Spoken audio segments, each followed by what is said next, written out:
Clint Eastwood, about to speak.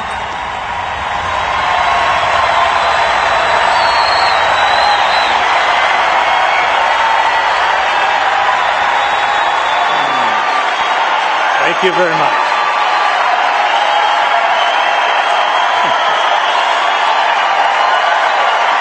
Thank you. Thank you very much. Thank you.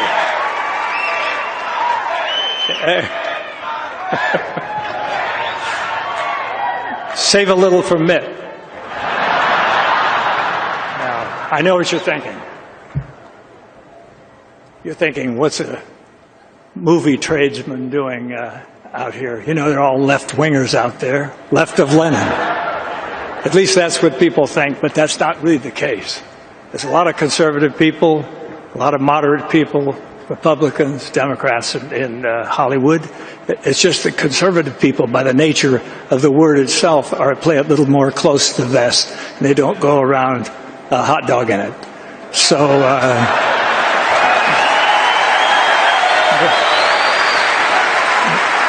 but they're there. Believe me, they're there. And I just, I think that, in fact, there's some of them around town. I saw John Voight. There's a lot of people around here in town. John's here, Academy Award winner, terrific guy. And these people are all like-minded, like all of us. So I've got Mr. Obama sitting here, and I just was going to ask him a couple questions, but you know, I remember 3.5 years ago when Mr. Obama won the election. And though I wasn't a big supporter, I was watching that night when he was having that thing, and they were talking about hope and change, and they were talking about yes, we can, and it was dark and it was outdoors and it was nice, and people were lighting candles, and they were saying, you know, and I just thought, this is great. I mean, everybody's crying. Oprah was crying, and I was even crying. And then finally, I haven't cried that hard since I found out that there's 23 million unemployed people in this country.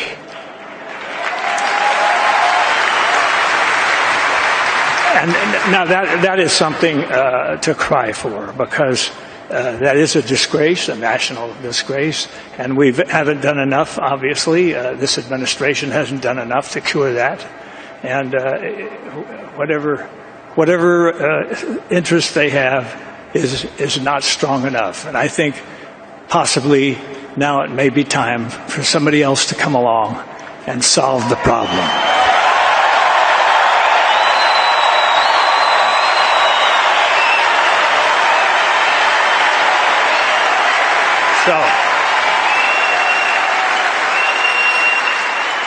So, Mr. President, how do you handle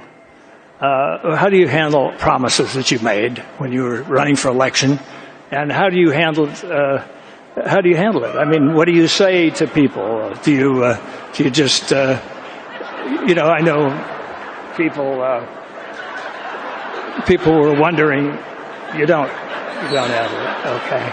Well, I know even some of the people in your own party were very disappointed when you didn't close Gitmo. And I thought, well, I think closing Gitmo, why close that? We've spent so much money on it. But I thought maybe it's an excuse. What do you mean, shut up? Okay. I thought it was just because somebody had a stupid idea of trying terrorists in downtown New York City. Maybe that was it.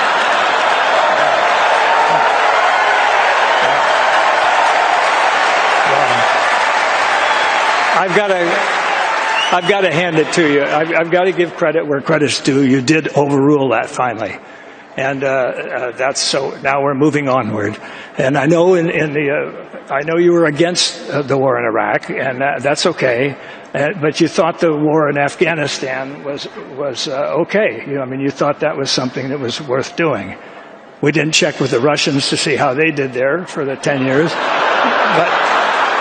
but it. We did it, and it was it's something to be thought about, and I think that when we get to I think you mentioned something about having a target date for bringing everybody home, and you give that target date, and I think Mr. Romney asked the only sensible question, and he says, "Why are you giving the date out now? Why don't you just bring them home tomorrow morning?" And I thought, yeah, I'm not going to shut up. It's my turn. So anyway, we're going to have to have a little chat about that. And then I just wondered all these promises, and then I wondered about when what do you want me to tell Romney? I can't tell him to do that. Can't do that to himself. You're crazy. You're absolutely crazy.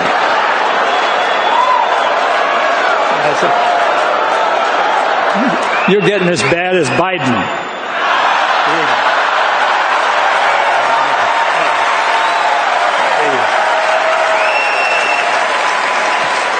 Of course, we all know Biden is the intellect of the Democratic Party. So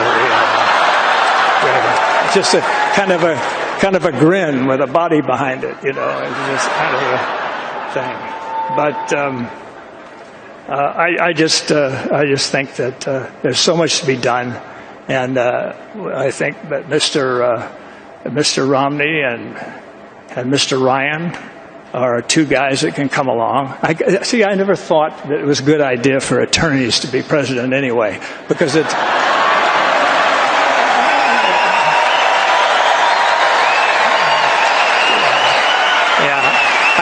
I think attorneys are so busy. They're always taught to argue everything and always weigh everything and weigh both sides, and they're always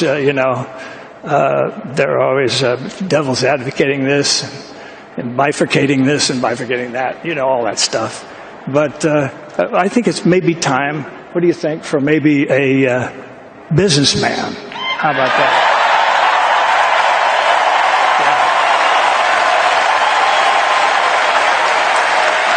A stellar businessman, quote unquote, a stellar businessman. And I think it's that time.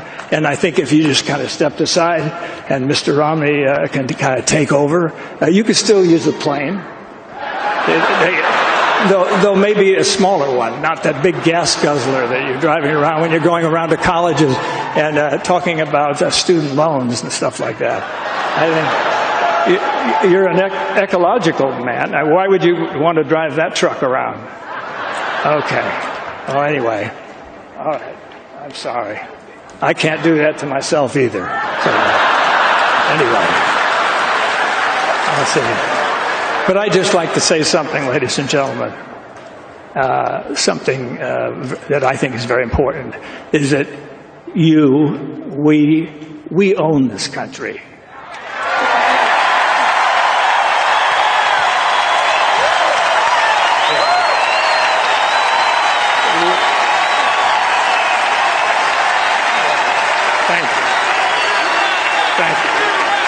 Yes, we own it. And it's not you owning it and not politicians owning it. Politicians are employees of ours. And so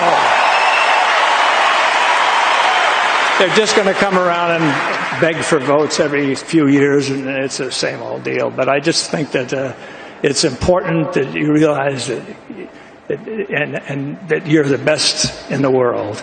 And whether you're Democrat or whether you're a Republican or whether you're libertarian or whatever, you're the best, and we should not ever forget that. And when somebody does not do the job, we've got to let them go.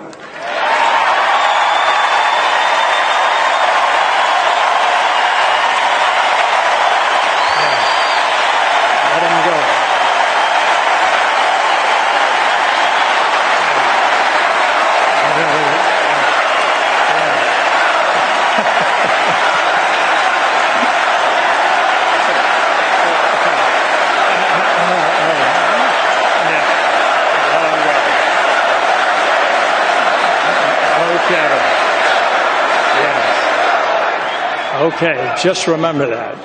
And I'm speaking out for everybody out there. It doesn't hurt. We don't have to be... I don't say that word anymore. Well, maybe one last time. We don't have to be, what I'm saying is we don't have to be mental masochists and vote for somebody that we don't even really want in office.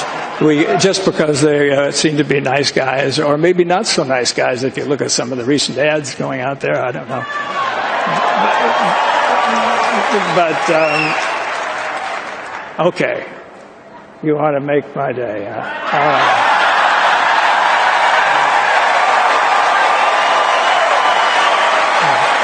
right. All right. I'll start it. You finish it. Go ahead. All right. Thank you. Thank you very much.